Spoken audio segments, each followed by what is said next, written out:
Hello everyone, Happy New Year. This is Gaurav from Automation Hacks and welcome to a new video series on AI for testing.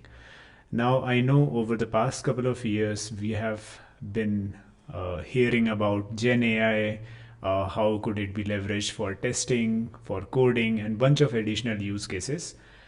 In this series, we are going to take the lens of a senior engineer in terms of how can we apply Gen AI for most of the use cases that we have around testing. So be it generating test cases, also help us with writing automation code, a bunch of other things.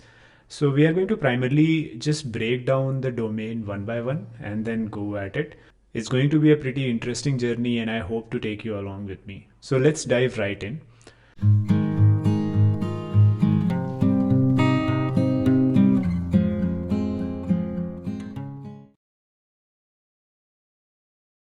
So I've written a couple of posts by now on the newsletter. If you're new to the newsletter, you can go to newsletter.automationhacks.io and take a look at it.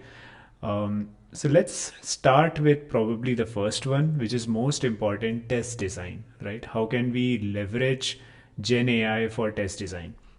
As of now, from my lens, there are few interfaces that we are working with when it comes to Gen AI and leveraging it for our day-to-day workflows, right? So if we put Gen AI right at the center, I think we have all seen lot of use cases of chat as ChatGPT popularized very well from 2 years, right?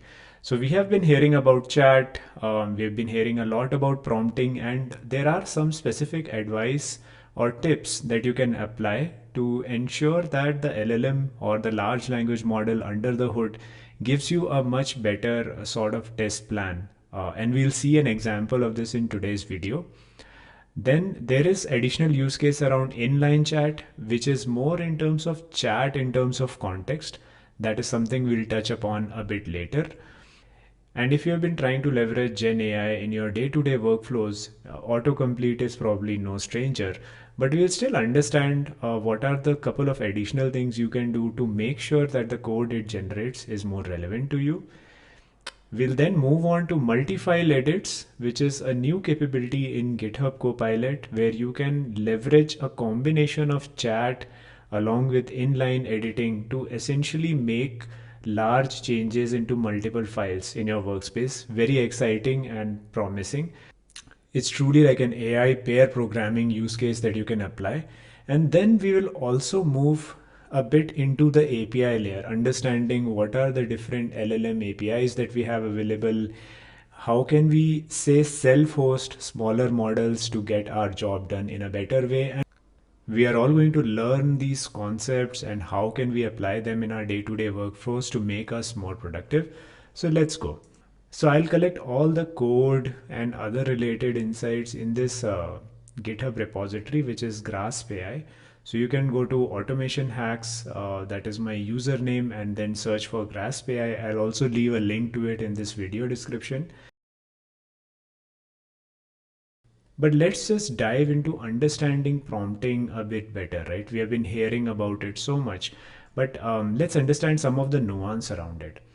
So here I have 5 specific examples for you just to understand different techniques of prompting specifically in the context of generating a test design, right? So let's start with the first one. Like using Markdown is probably a good way of getting much better results. You might be currently chatting in free text over a chat interface, and that also works for the most part, but LLMs are very good at parsing text which are written in Markdown, and you can leverage certain formats in order to get better results. So what do I mean by that? Let's understand this with an example, and let's just take the raw Markdown here. So say I want to generate the test cases for Google homepage, right? It's a homepage that you would have seen so many times by now. So this is your friendly Google homepage where you have a search box, you have a Google search button.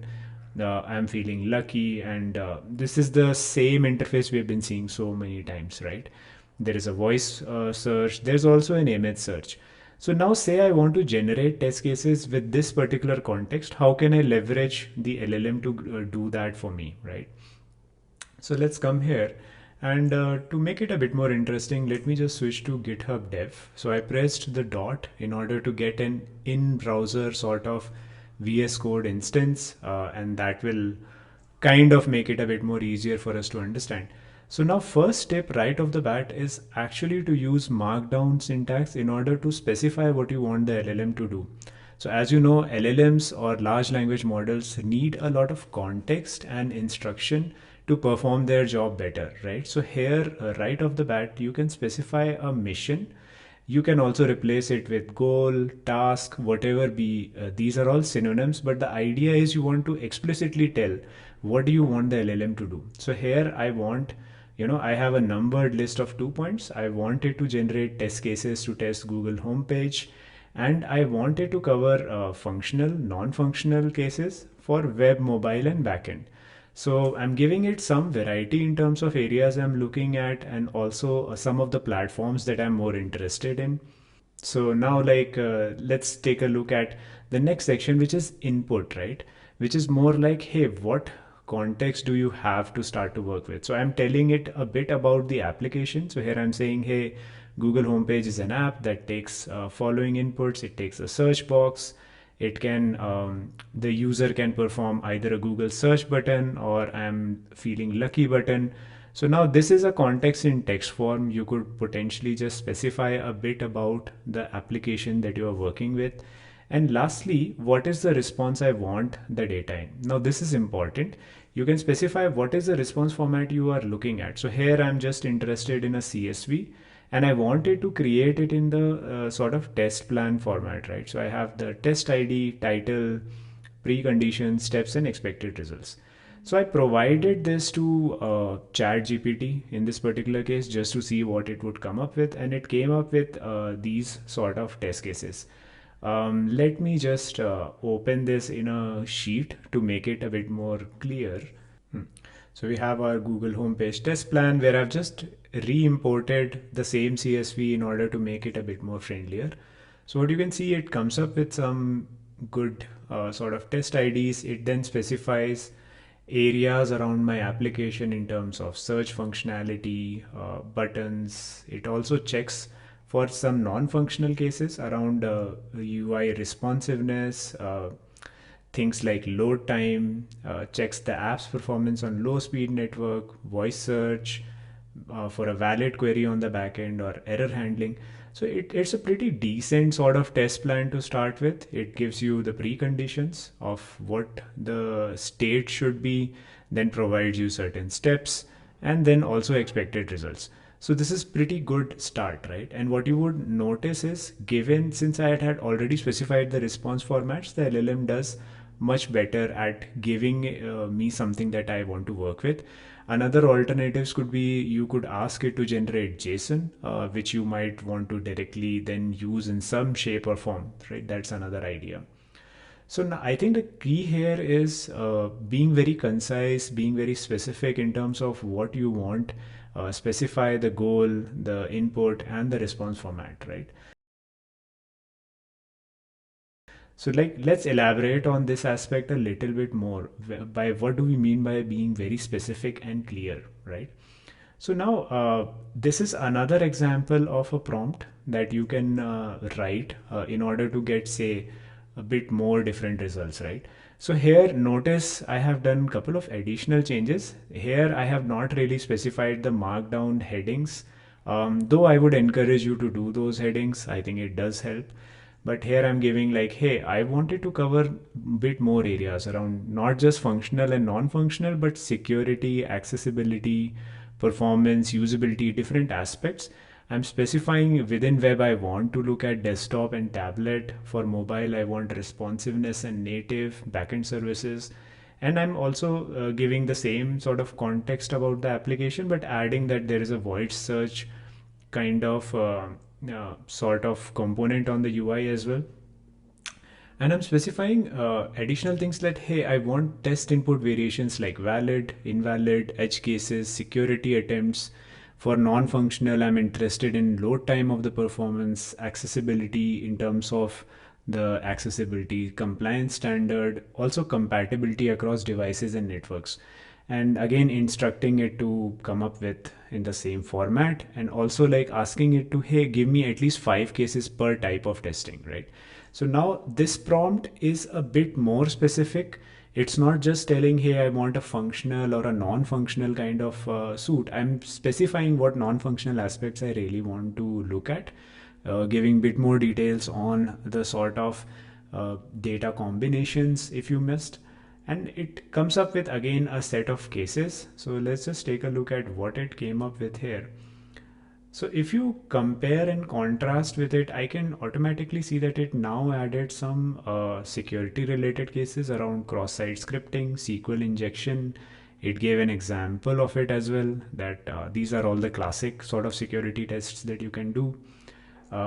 Bunch of other cases are kind of same, but then it also focused a bit on accessibility with a screen reader compatibility, checking usability aspects around the button, as well as doing the voice search, giving some very clear instructions. So this is good as well. So now you can see that the more you become specific with the LLM, the better are your chances of getting something bit more targeted. So now let's elaborate this with another concept, which is giving it examples or providing it certain steps that it can follow. So what do I mean by that? Let's take a look at that example prompt. Now this is again back in the same markdown syntax. This section remains pretty much same with the input, but you can see that now I'm giving some examples or steps to the LLM. So I'm saying that, hey, you can follow this example while you're preparing the test case in CSV format with one given example. Now, why this really helps is interesting. But if you provide it, hey, I want you to exactly follow these sequence of actions to come up with test cases, or I give it some example of what I want the output to look like, the LLM will kind of oblige and make sure that the output is more in line with that. I also was noticing that the text was not very formatted well. It was like all the numbers were on a single line. So I gave it like, hey, if there are multiple steps, then please ensure a line break, right? So here you could say I haven't really added a lot of delta. It pretty much remains the same, but just let's take a look at what it came up with, right? So let's come back here again. See, what you could see is like it's kind of similar to the first input, but it did come up with adding some more details on like, hey, test the excessive handling of long queries. Invalid search query, it is providing more examples, and the text overall is nicely sort of formatted, right? So again, this is one more layer on top of being specific and clear. Now let's come to the next important concept, which is called as chain of thought. Now chain of thought is a pretty recent sort of phenomenon that many researchers are advocating for, which essentially is a very simple concept under the hood. So let's just take a look of what it is. Now here I haven't really given it like a huge sort of markdown syntax here, but now given that I've already prompted 2-3 times, right, for the given LLM, and it has generated some cases to me, it has pretty much the past context in its context window as well. And now I can use it to say, generate something more. So here I'm saying your task now really is to focus on resilience testing for the backend. And I'm saying please output the result in CSV format like before, so it knows what I've been talking about. And also I say, hey, think step by step. Now this small line, think step by step, is the whole chain of thought kind of prompting, where I'm asking the LLM to explain its reasoning in a methodical step by step manner. And researchers are actually observing that using this more results in much more accurate results. So let's just see that since I narrowed the focus on resilience testing, let's see what it came up with. Uh, let's take a look at these cases. Hmm. So what you can see here, the test case is slightly different now, right? It's not really focusing on the functional, trying to be a very broad test plan, but rather being very specific about one given area, which is resilience testing. So it's checking that, okay, what happens if the search API is unavailable? What happens if there is high latency in API responses? What if the database is inaccessible? If dependent services are failing? If there is a sudden high request volume, if there are malformed requests, and it's also checking circuit breaker functionality in case the failures are persistent. So these are all very interesting sort of distributed systems testing scenarios, and yeah, the LLM was able to suggest these. You could potentially just pick, hey, can you now expand into more, say, sudden high request volume? What would be the sort of different performance patterns you might want to test, and keep on peeling another layer of the onion and going one layer deeper. Just by the act of asking it to investigate in a more methodical manner, it's able to actually give better results. Now, for the most part, I think some of these might be very obvious, but it's very important that we understand the underlying concept. So let me just re-summarize what we learned so far. Use Markdown. You can use bold, italic within Markdown to give specific hints on what area you want the LLM to focus on. Be very specific and clear. Be concise with your expectations. Provide steps in terms of what sort of flow you want the LLM to take while coming up with something, and also give it examples of what you are looking for. Use step by step or chain of thought in a way to force the LLM to be more rigorous in its reasoning and thinking. And now, lastly, let's come back to something that by now I think everyone knows, but still, it's the act of giving the LLM a role. Because when all of these LLM models are pretty generic to start with, they have a lot of data from the internet in their training and whatever. So it's always important to narrow down the focus. And one good way of doing it is to ask the LLM to adopt a certain role or a persona, right? So here, say in the same resilience testing concept, I wanted to adopt the persona of a world-class staff SDET at Google. And I'm now telling, hey, your task is now to focus on exclusively on resilience testing for the backend. Please give me an output in CSV format. So now here I'm not giving the entire CSV that it generated, but what you can see is it did come up with some additional nuanced cases which it did not come up with previously. So for example, it's suggesting that why don't we test the API response when there is a network partition, right? So essentially a network partition is when, like, in your given infra, if there are multiple instances of a given service and one of the instances is not available, what happens? So it's also suggesting, like, disconnect the certain network to one or more dependent services and see in the case of a partial in such kind of scenario where one dependent system fails, and there is a network partition because we can't talk to another system, does the API still give me a clear error or warning that, okay, that there is a degraded functionality if it's really dependent on that system, right? Another scenario it suggested is, hey, verify the API's ability to handle a stale cache. So what if there is a cached query on the search service for a term that we had previously searched, and essentially we sort of corrupt that data from the cache, and at that time we should check that does the system refresh and invalidate the cache to give the accurate response to the front end. It also suggests an interesting scenario in what happens if a dependent service is returning incorrect data, right? So what happens if, say search has a downstream service that is returning malformed suggestions? In this particular case, we want to, it suggests that, hey, we should observe the API behavior and logs, but we essentially want the API to filter out invalid data, also to log that anomaly. Now, these are very nuanced scenarios which you would argue that a staff engineer should be aware of or have some experience. So just asking the LLM to adopt that role automatically leads to better scenarios. So yeah, I think these are the five tips for prompting when it comes to specifically Gen AI and generating test cases. You could use these fundamental concepts in any situation, right? If you have a local model within your organization, it must have more context. You can provide it different documents such as the PRD or the high level design, low level design, and then ask it to come up with these different sort of cases for an area that you care about. You would also notice that when we were trying to get very broad sort of test plans, it did a good job, but it was only suggesting few cases, right? But when we drill down into resilience testing as a sub focus area, you could see we could get more nuanced cases.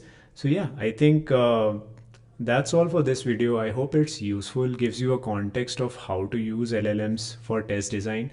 I've been using this internally and I'm finding a lot of value with LLMs. If you found this helpful, do give this video a like and a sub. Increasing number of subscribers is very motivating for me to put out more content for you. In the next video, we are going to now go more on the coding side of things and see how we can leverage GitHub Copilot for much better sort of code generation for our day-to-day use cases. So I hope you have a good one and I'll see you next time.